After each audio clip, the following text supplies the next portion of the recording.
Apple's Worldwide Developer Conference, aka WWDC, has been officially announced, and it's set to take place this June 10th through June 14th. Now, since 2020, WWDC has been free for all developers at no cost, and this will be the same for 2024. This is a pretty incredible resource for you to take advantage of, so I highly recommend registering to become an attendee for WWDC 2024. Now, of course, the main keynote is going to kick off on Monday, June 10th, and we expect Apple to showcase brand new versions of its operating systems like iOS 18, iPadOS 18, tvOS 18, macOS 15, watchOS 11, and perhaps one of the more interesting new additions to the lineup, visionOS 2. Now, just recently, I put out a video going over what we can expect from iOS 18. If you want to see that, you can click the link here. But just a quick refresher, iOS 18 is rumored to be Apple's largest update yet, like the most significant refresh since its inception back in 2007 when the first iPhone launched. And that's a huge deal in my opinion. And we do have details emerging about potential new home screen customizations, RCS support for messages, and of course, lots of AI-based features, not only for just Siri, but other apps across the OS. Now, I love speculating, and the new WWDC logo that was posted has some Siri-colored glow shifting throughout each letter. And as we mentioned before, this is supposed to be a massive year for AI and Apple, and most likely a big year for Siri. Will we get a Siri chat GPT? Who knows, but I'm excited to find out in June.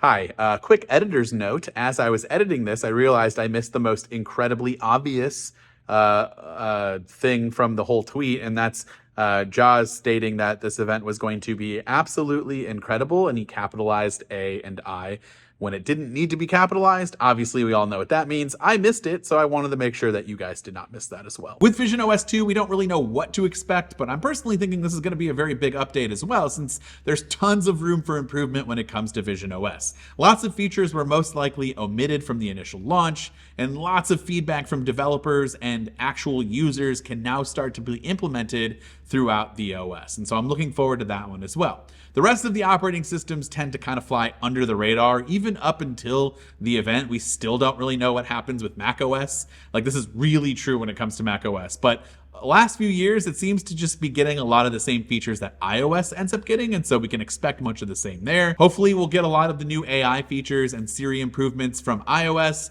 trickling down to, of course, iPadOS and macOS 15. Last year, we got new hardware with the debut of 15-inch MacBook Air, the Mac Studio, and the new Apple Silicon Mac Pros. And of course, the star of the show was the Apple Vision Pro reveal. I don't think anything's going to top that for a little while, and I'm not even expecting anything crazy or any hardware at all this year. But it's possible that we do get hardware, and if we do, it could be similar to sort of those Mac updates.